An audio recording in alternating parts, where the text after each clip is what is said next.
Hello everybody, welcome to another FIA Manufacturers Exhibition Season 2020 strategy guide. It's round 5 and we are going for the crazy race of 23 laps round Blue Moon Speedway in Group 3 cars, fuel at ×2, tyre wear at ×5, and we have the option of the racing hard tyre. No tyre requirement for this one, only one tyre available. So that's that strategy. And if you're not aware of it, the Group 3 cars, or all cars, have a specific BOP for ovals, which means they all pretty much have the same power and weight. So I don't know if that technically makes it one class and that every car is identical, or if there's still some subtle differences in how they sort of accelerate fuel consumption, etc, etc, etc. But if you're just thinking that normally your car, your Group 3 car, your manufacturer's slow in a straight line and this will be a totally pointless round to do, then that's definitely not the case, because your car will be bopped to be competitive. Now, there's not really any sense just comparing strategies, driving on my own around the track.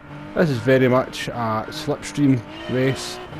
It's all about racing with cars in close proximity around you. So I jumped into a lobby that was doing a practice round and seen how we fared. So we're in the Hyundai Group 3 car, Hyundai Genesis. That's my manufacturer for my Wimbledon account, but I haven't actually done any rounds this season thus far. But that's not the point. So what we're you might have noticed at the start of the race there, we turned our fuel mix up to 6 just for the little opening sequence. That might seem a bit overkill, but you could just save 1% of fuel doing that. And this is very much a race about staying in the slipstream and saving as much fuel as you can. You can't no-stop this in any way, shape or form competitive way. You simply can't make the fuel last for 23 laps and lap quickly enough to make it competitive, so forget that. You are going to make a pit stop in this one. It's all about eking that fuel out as long as possible while staying in the slipstream. So a little bit of short shifting, playing about with the fuel mixture, lifting and coasting into the corners. Those are all tactics that are going to help you save fuel. What I've done here is I am just in fuel mix 2, and I found that was just the right mix to stay in the slipstream of the cars in front without getting too close to them. So we jumped forward to lap 6 on this run, and this is just this race in a nutshell. I'm in 8th position after not qualifying for slipstream. I'm still down here, but I'm within 1.4 seconds of the leader as all 8 cars just circulate in one big group. You've just got to be careful that you keep your car out the wall and don't lose any momentum that way. The moment you lose the slipstream, your race is practically over. You're just circulating on your own is about 7 tenths to even a second a lap slower. However, what saving grace can be is that nobody really wants to lead the pack for too long, so there is a lot of jostling for position and people sandbagging and lifting off to let somebody else take the lead. But yeah, this what you're just seeing here, the footage what you're seeing is this race in a nutshell. As drivers try and eke out the fuel and see who, who throws the dice first and goes into the pits. Now, the one thing I was wondering about this one was there any value in changing the tyres? We're on the hard tyres with tyre wear at ×5. You can see after 8 laps there's not very much wear at all. So what we're going to do is a little back-to-back test. So I set up a full race. I'm going to run 13 laps to burn the tank down to 0. On the first occasion we are changing tyres, and on the second occasion we won't change tyres, just to get an idea as into how much changing tyres cost in terms of time. On both occasions we refill the tank to 100% just to keep things absolutely equal. So changing tyres, stop duration 21.4 seconds. Moving on to the stop where we don't change tyres, we just refuel. There we go, tank back to 100%, move out the pits, stop duration 18 seconds. So changing tyres will add 3.5 seconds onto your pit stop, which is quite a lot of time in a track like this. What we need to find out now though is whether changing the tyres will actually be worth it. We're getting a bit of tyre wear on the right rear there.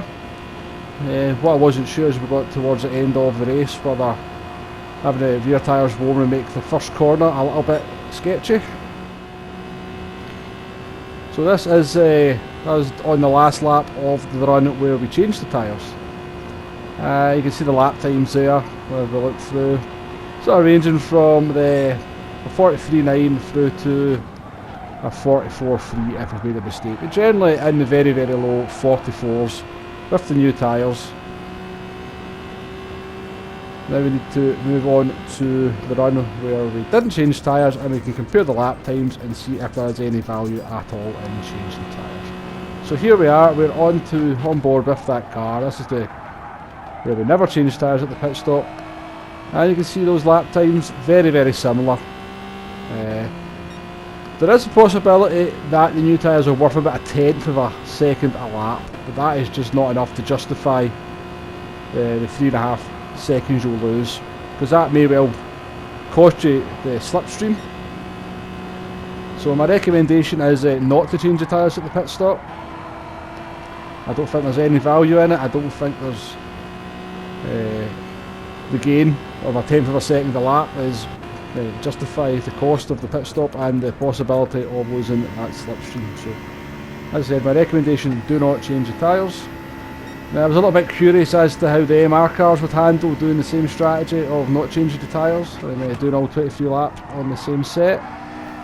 But have no worries, if you're in an MR car, the back end will behave itself for the entirety of the race. And I did actually feel, we're in the McLaren here, the McLaren GT3, I actually felt it was a little bit better than the Hyundai. So that is the sort of strategy options for this one. It looks to me, it's a one-stopper, make your fuel last as long as possible on the first stint. The car just gets faster and faster as you burn the fuel. Don't lose that slipstream, and when you make your pit stop, do not change the tyres. And one thing to remember, and I should have talked about this during the pit stop, where the pit stops were on the screen. When you go into the pits, the marker and the sort of number underneath that indicates how many laps of fuel your car can do with that is actually based on how you've driven the car over the first stint, so don't get caught out by that.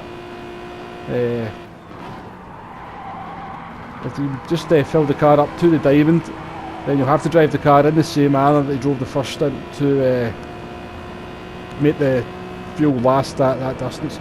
So maybe even overfuel just a little bit, or even by quite a bit if you feel comfortable doing it, just to give yourself some wiggle room at the end of the race and be able to push for those last few laps. It really could help out if you're getting a good result.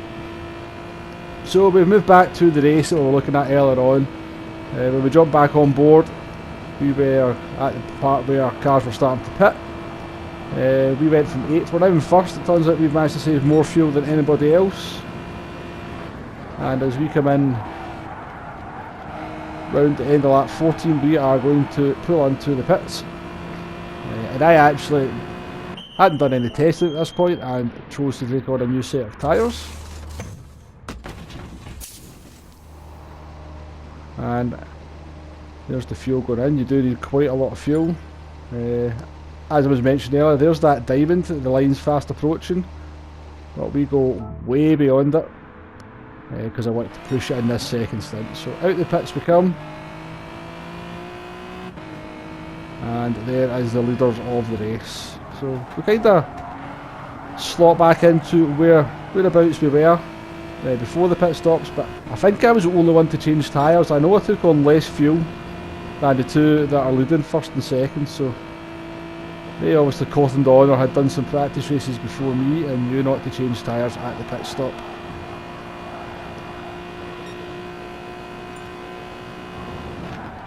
So this race is actually going to end for me. I'm going to end up in the wall. I think I lasted about another 2 laps, and then the driver behind me gets a bit upset with me and sideswipes me after turn 1, puts me into the wall and damages my engine. I don't know that this little incident might be coming up now. Well, I think it's the next lap it happens. But anyway, that's my thoughts for this video, for this race. As I said earlier, the strategy is stay the slipstream, eke out your fuel as long as you can, don't change tyres at the pit stop, and well, to be perfectly honest with you, this race is a bit of a lottery. Anyone can win it. Welcome down to the last lap. If it's anything like previous races, the whole pack will be, or the vast majority of the pack will be all together going into the last lap. So if you can have your fuel in a good shape for the last couple of laps and actually push, then it's going to stand you in good stead. Okay, here's that incident coming up. Bop, into the wall we go, broken engine. I'm not entirely sure what I did to upset him, but that was my race over. Okay, thanks very much for watching. Hope there's been some useful info in here to help you prepare for your race. Good luck in this one, it's definitely going to be needed. Thanks very much for watching, and I shall see you on the next one. Goodbye now.